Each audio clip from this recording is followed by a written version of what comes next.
Muy buenos días. Quiero en primer lugar agradecer la invitación a participar en este seminario, darme la oportunidad de poder mostrar cuál es nuestra visión sobre el nuevo consumidor, el cambio que ha ido ocurriendo en nuestro país y, bueno, complementar ello con efectivamente la manera como las políticas públicas deben enfrentar este cambio. Chile, como lo señalaba el señor Camposano, ha tenido un cambio sustancial en las últimas décadas. Tal como él señalaba, hoy día el ingreso per cápita de Chile debe bordear aproximadamente los $19.000, ajustados por poder de paridad de compra. Y eso se compara de manera significativa con lo que era nuestra realidad hace algunas décadas atrás.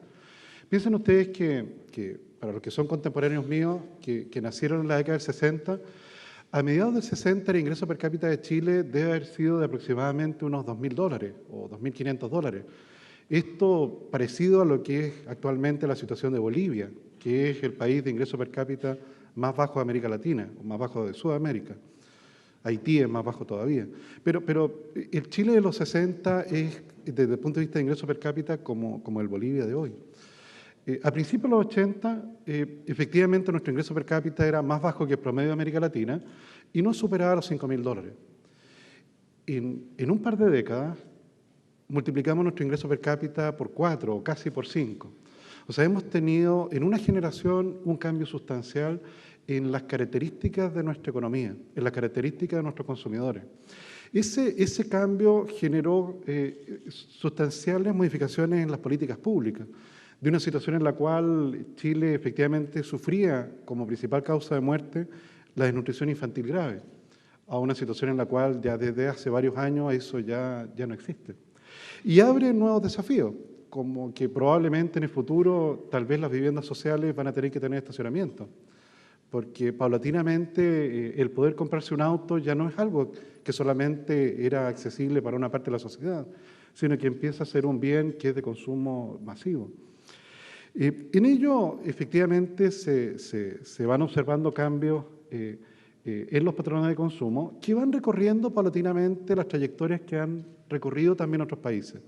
O sea, desde ese punto de vista, no hay una anomalía en la evolución que Chile está teniendo en términos de los nuevos consumidores, y es algo que podemos observar también en España, país que hoy día tiene un ingreso per cápita de más de $30.000, o el mismo Estados Unidos, que probablemente Estados Unidos a principios de los 70, nuevamente en términos de ingreso per cápita, era parecido a lo que es Chile hoy. Y enfrentaba justamente también esa irrupción de nuevos consumidores, la posibilidad de que en cualquier hogar americano ya se podía tener un auto, se podía tener una lavadora de ropa, se podía tener un refrigerador. Allí ustedes pueden ver un gráfico en el cual se puede observar cómo ha ido cambiando desde el año 90 hasta la última medición del año 2009, en el acceso, por ejemplo, a un refrigerador. Ello dividido en cada uno de los 10 grupos de nuestra sociedad. Si es que dividimos a la sociedad chilena en deciles, representando cada uno de esos grupos al 10% de la población, siendo el primer decil el 10% más pobre de nuestra sociedad y el décimo decil el 10% más rico, vemos que efectivamente en la línea de color verde, en el gráfico que está a la izquierda de ustedes, en el año 90 solo el 20% de los hogares más pobres tenían refrigerador. En la medición del año 2009, eso supera el 70%. Tenemos más de 20 millones de celulares, en promedio, más de un celular por persona. El tener un celular o no ya no es una variable condicionada si tienes ingresos altos o bajos. Por tanto, paulatinamente, en nuestra sociedad está viviendo un fenómeno por el cual han atravesado otros países. Ahora, nuestra economía también está en ese proceso. Si uno ve las etapas que diferencia, por ejemplo, Michael Porter, en primer lugar, economías en las cuales el driver es el hecho de poder explotar sus recursos naturales. Efectivamente, Chile, en la medida que se abre al mundo, rápidamente las ventajas comparativas aparecen y allí es donde los recursos empiezan a ser dirigidos. Paulatinamente eso empieza a cambiar, no en el sentido de que eso queda fuera de los pilares de la economía, sigue estando presente, pero se le agrega un nuevo pilar que es la gestión. Probablemente los años 80 y los años 90 son años en los cuales Chile se empieza a distinguir en gestionar bien las compañías. Y ahí ustedes pueden ver cómo también el concepto de ventaja comparativa tiene una dimensión que es bastante más compleja. Porque sobre todo los que son más contemporáneos míos, los que son tienen un poco más de edad, ¿quién se hubiera imaginado que una compañía chilena de transporte de carga y de pasajeros por aire iba a ser una compañía transnacional? Es necesario, yo creo, recordar lo que era LAN Chile o la ADECO en su momento y lo que se pensaba del futuro de esas compañías. Nunca hubiéramos imaginado que esas compañías iban a ser lo que son hoy. ¿O quién iba a imaginar que Chile efectivamente iba a tener una industria de retailers que iba a ser competitiva a nivel global? Y que efectivamente en algunos años más va a facturar más que Codelco. O sea, nuevamente, en ese sentido, gestión empieza a ser la distinción de compañías chilenas. De esa manera pasamos a recursos naturales como driver de la economía a ser gestión eficiente como el principal impulsor y estamos en la etapa en la cual es la innovación, aquello en lo cual centramos el desarrollo de nuestra sociedad. Paulatinamente estamos caminando hacia allá. Si ustedes se fijan, hoy día producimos efectivamente una serie de bienes de buena calidad que son competitivos a nivel mundial, pero paulatinamente aquellos bienes que son creados por la imaginación empiezan a tener una participación creciente en nuestra economía. Piensen ustedes lo que es hoy día el Valle de California, el Silicon Valley, cómo allí, por ejemplo, creaciones como esta, como un BlackBerry o un iPhone, este tipo de productos, que deben tener más de 20 patentes dentro de ellos, este tipo de producto existió primero en la imaginación de un ser humano.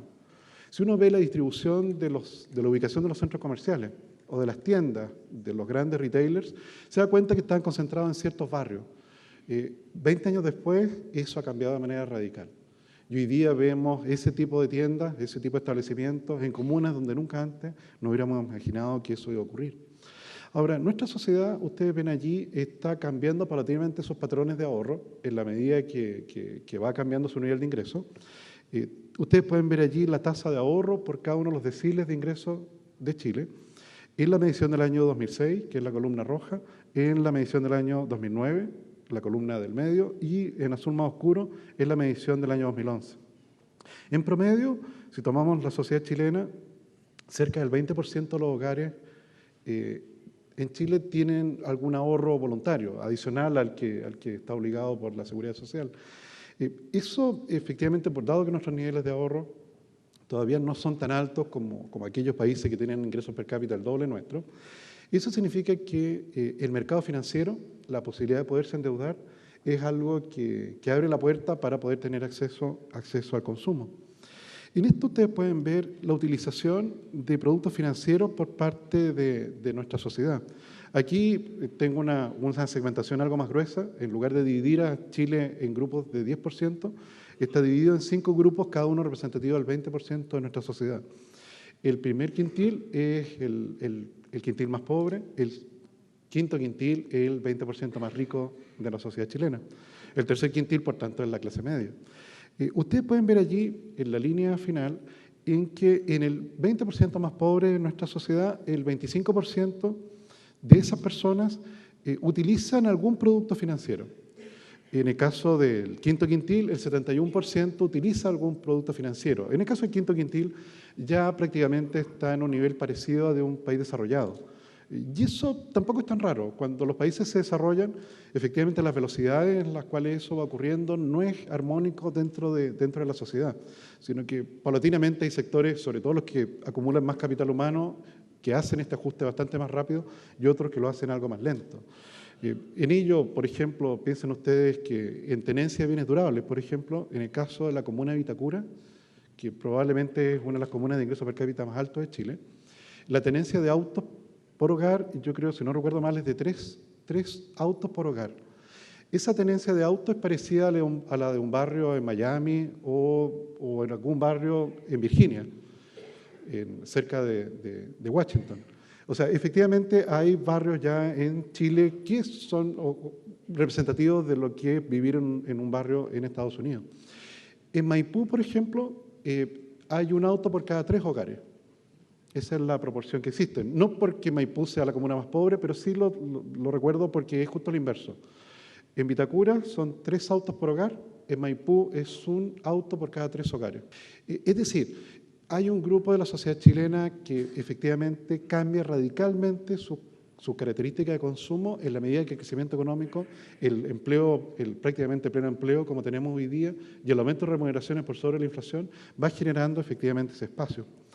Ahora, en la medida que indudablemente se va produciendo esa oportunidad, se abre un desafío en términos del conocimiento de los productos, de productos que habitualmente no estaban al acceso de ese grupo de la sociedad chilena para la cual productos financieros como este, y por eso quise mostrarles este ejemplo, era algo inalcanzable. O sea, hace 10 años atrás, muchos de esos hogares probablemente solo podían comprar al contado o se endeudaban con familiares o en el mercado negro, prácticamente.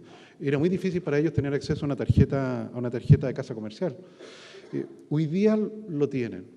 De hecho, dentro de la ley de CERNAC financiero, uno de los elementos que yo considero muy relevante es que hoy día, cada vez que tú solicitas una cotización de un crédito, en cualquiera sea el prestador de crédito, él te debe informar de cuál es la carga anual equivalente que ese producto financiero ofrece. En esa carga anual equivalente, la CAE, o tasa anual equivalente, como le llaman en España, se resume en ese número no solo la tasa de interés, sino que las comisiones y todos los otros elementos que están contenidos dentro de ese servicio. Y ese número, la carga anual equivalente, que está habitualmente en el extremo superior derecho de la cotización de crédito, ese número rápidamente las personas lo empiezan a entender. Obviamente no es un proceso instantáneo, como por ejemplo una liquidación de ropa, en el cual uno ve el precio de esta chaqueta a mitad de precio y rápidamente la demanda se moviliza y la compra. Acá efectivamente el proceso es más lento, sobre todo en una situación en la cual nuestro proceso educacional no contiene para los jóvenes muchos elementos de educación financiera. Yo siempre recuerdo haber visto en el caso de Estados Unidos cómo en los programas de enseñanza media, como le decimos acá, se incorpora como parte del programa el cómo abrir una cuenta corriente, cómo saber si un crédito es más conveniente, cómo efectivamente contratar un seguro. O sea, todos esos elementos que para el caso de la sociedad americana son, en el fondo, herramientas básicas que todo ciudadano tiene que saber. En el caso nuestro, efectivamente, eso no está presente con esa intensidad. De hecho, en el caso de ingeniería comercial se enseña crecientemente a lo largo de los 5 años, y hay varias otras disciplinas universitarias donde ello no ocurre. Entonces, paulatinamente, este nuevo consumidor debe poder saber utilizar esta información de manera tal de que el mercado empiece a operar con una mayor fluidez. Ustedes pueden ver allí el 35% del 20% más pobre de Chile cree que sí, efectivamente va a tener acceso a un crédito. Dicho, muchas tiendas que van a ese segmento finalmente lo hacen con modelos probabilísticos. O sea, saben que no es fácil poder predecir la probabilidad de si esa persona va a pagar o no, pero sí es posible predecir la de un grupo. Y en base a eso, efectivamente, puede ofrecer crédito de manera bastante más masiva. Entonces, tenemos hoy día una sociedad chilena en la cual tenemos a consumidores que tienen acceso a productos y servicios que antes nunca hubieran soñado en tenerlo. Pero junto con estos derechos viene esta demanda por mayor calidad de servicio. Y en eso es que efectivamente, en la medida que tú tienes contratos de mediano plazo, como un seguro, como un crédito, etcétera, empieza a tomar mucho valor la manera como tú vas manteniendo al cliente a lo largo de esa vida contractual. Es decir, ya no es solo colocar el producto y probablemente no volver a ver a ese cliente nunca más. Probablemente empieza a cambiar la manera como tú te relacionas de manera permanente con clientes como ese. Clientes en los cuales el porcentaje de su ingreso que está dedicado a alguno de estos servicios crece de manera significativa. Aquí solo les quiero mostrar un ejemplo de cuánto pesa en la canasta del IPC el gasto en servicios financieros versus el PAN. En la canasta del año 89, el 4% del ingreso de una familia representativa de Chile era gastado en PAN y solo el 0,68% en productos financieros, comisiones, tasas de interés, etc. En la canasta del año 98, nuevamente 4%, algo más de 4%, se gastaba en PAN. La participación del gasto financiero sube a casi 2%. O sea, gastaban las familias chilenas más o menos la mitad de lo que gastaban en PAN, lo gastaban en servicios financieros. Ven ustedes ya lo que ocurre en la medición del año 2009. Los chilenos gastan el 2% de su ingreso en PAN y prácticamente el 1,9% en servicios financieros. Estamos ahora en el proceso de actualización de la nueva canasta. Yo me atrevería a apostar en que hay una probabilidad alta de que ya el número de gasto en servicios financieros va a superar al gasto en PAN. Por tanto, el desafío de este nuevo consumidor justamente plantea para las políticas públicas el reconocimiento de la necesidad de poderles dar mucha más información, de manera tal de que este consumidor efectivamente tome decisiones que beneficien al prestador de servicio más eficiente, a aquel prestador de servicio que es más competitivo. También establece un desafío para las compañías, en términos de que ese consumidor chileno de los años 90 ya no existe más. Nuestro consumidor probablemente ya es mucho más parecido a un consumidor español, o a un consumidor americano, o a un consumidor alemán. Y por tanto las compañías deben ir cambiando su modelo y adaptándose al desafío que ello implica. Lo cual probablemente le va a dar una ventaja competitiva con respecto al resto de los países de América Latina. Chile yo creo que va a ser el primer país en alcanzar el desarrollo en esta región. Espero que no el único, yo creo que otros países van a seguir este camino también. Por tanto, en la medida que las compañías chilenas conocen cómo enfrentar este proceso de cambio que se hizo en tan corto periodo de tiempo, les da la ventaja competitiva para poder penetrar esos mercados, como probablemente va a ocurrir con Colombia, como probablemente va a ocurrir con México, de una manera tal de poder entender este fenómeno, de poder entender los desafíos que ello implica y poder finalmente ser consistente con lo que ha sido el sueño de muchos, con lo que es el sueño del presidente y el sueño de todos los que están en este salón. Esto es un Chile país desarrollado, un Chile que finalmente logró cumplir aquello que se había propuesto y que por tanto es un ejemplo para el resto de América Latina. Muchas gracias.